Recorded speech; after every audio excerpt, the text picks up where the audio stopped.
Hello, my name is Chima Chinecherem.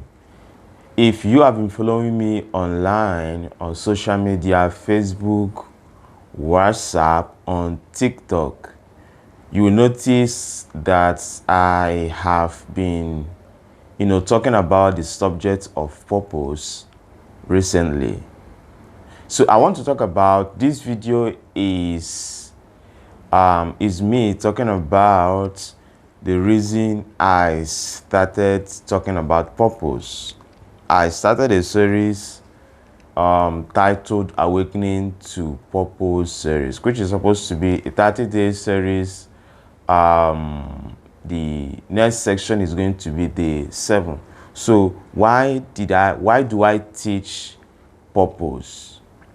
The reason I talk about purpose is I believe that our world is going to be somehow better if we have people who are living on purpose. Now, what I mean by living on purpose is that if we have people who are living with a sense of, I am here to make a contribution, I am here to make life better for somebody else, I am here to create a change that will benefit society, right? If you look at society today, we have most people living on survival mode. We have most people who are chasing success, who are chasing personal success. And one of the things that it creates in society is that we have a lot of competition, right? We have a lot of competition and we have corruption. Because if we have if we have individuals who are chasing after themselves, after their family, who are not thinking how their action is affecting the next person, we keep creating unnecessary difficulties and suffering for us as a humanity. So I believe strongly that if we begin to live consciously with a sense of purpose, with a sense of creating a better world for the next generation, which we can do if every individual live with a sense of contribution, we live with a sense of meaning. Secondly, I teach about purpose because I believe that if people are living a life that is meaningful and satisfied to them, we have our happiness level generally as a nation increases. And what that will also mean is that people are going to treat people better, with more respect, consciously, with love. We used to say, and there is this statement that is, that is somehow popular, right? Hurting people hurts people. If you see somebody who is often tough, who is often difficult on another person, it is often because there is something in them that they are dealing with, right? They are hurting inside of them. So if we have people who are living meaningfully and passionately pursuing their purpose, who are living a satisfied life, who are seeking meaning in the things that they do intrinsically, not externally, one of the things that will happen is that we have a lot of people who are happy, who are joyful, and who are at peace with themselves.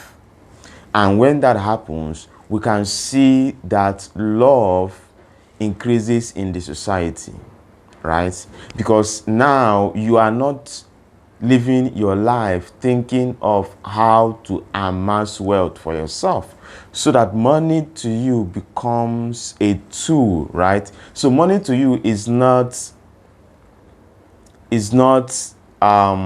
something to buy happiness for you, right? Money becomes a tool for us to change the world. It's a tool for us to make life better. So if you are chasing money, if you are building business, you are not just building business because you want to escape poverty. It's also because you want to empower people, make money, as you also make money along with your employees. They become financially empowered and you become financially empowered.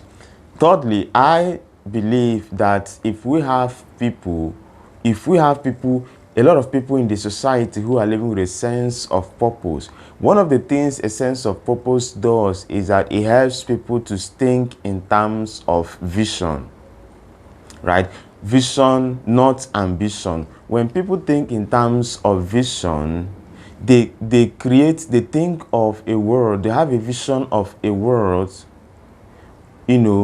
that where they make impacts, right? So they have this vision, and this vision is about the kind of impact they want to make in the society, who they are going to serve with their resources, with their gifts, with their opportunity, with their intelligence, and where they are taking their energy to, their resources to. So if we have people who are living with a sense of purpose and a vision for their life, one of the things that happens is that in terms of our economy, in terms of our corporate world, in terms of the business world, we are going to have entrepreneurs, investors who are not just starting business because they want to become millionaires or billionaires. Rather, we are going to have people who are starting business because they are seeing that as an avenue to empower people. They are seeing that as an avenue to create value, to solve problems, so that the way they recruit, how they compensate, the compensation plan, how much they pay individuals, how they treat workers, the working days somehow improve well-being of the individual, right? So we don't have a situation where people are underpaid in organizations, right? Where people work for long hours and they don't have break. So if we have people who are living with a sense of purpose, we are going to see business and organizations that wants to make an impact while they make a dollar, right? So we're going to have businesses that wants to make a difference and also wants to make a dollar.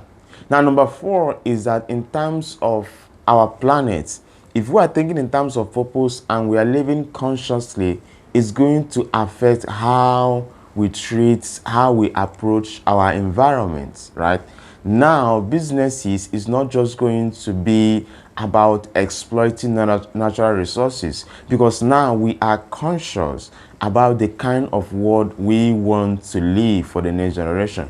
Because when we begin to conceive our visions no longer become ego-driven ambition. It becomes a world. We begin to imagine a world that is going to be better off. We begin to imagine living a world that is going to be better off for the next generation. So we don't think in terms of destroying the planet. So while we are producing, we are conscious, right? We are conscious of the plant, we are conscious of the animals, we are conscious of the oceans, the water bodies. So we don't just go polluting them with chemicals because we want to make extra dollar. We are now conscious, right? So we are not just about amazing worlds, wanting to become billionaires, but we are conscious. We begin to cooperate, right? So we see this massive, cooperation at the community level, at the national level, because we also have leaders who think in terms of purpose. So we don't have leaders who are there to amass wealth for themselves and their family. We have leaders who are there to serve. So leadership and politics becomes about service, because we are going to raise leaders who thinks in terms of service, in terms of impact, not in terms of becoming rich, not in terms of becoming popular, right? Not in terms of occupying a position, but in terms of how do I serve? Politics is no longer a thing people rush into and spend a lot of money and do commit a lot of crime to be in that position. It becomes a position that is sacred, that people want to go and they make a difference, and it affects how we select our leaders. So this is why I teach about purpose, because I am convinced that if we have people who begin to think consciously about life, about how to make a difference, about how to increase, the happiness of human being, life satisfaction, human well-being, living a life that make a difference, making a difference while we make $1, we are going to change and transform our nation in every sector. All the sectors of our nation will be transformed. And when we do that, the next generation to come, in the next 10 years, in the next 50 years, in the next 100 years, in the next 1,000 years, we live a nation that is peaceful, right? A nation where people are more satisfied with life. This is why I talk about purpose. This is why I teach about purpose. This is why I write about purpose. Thank you for listening. If you have a question, you can put it in the comment section.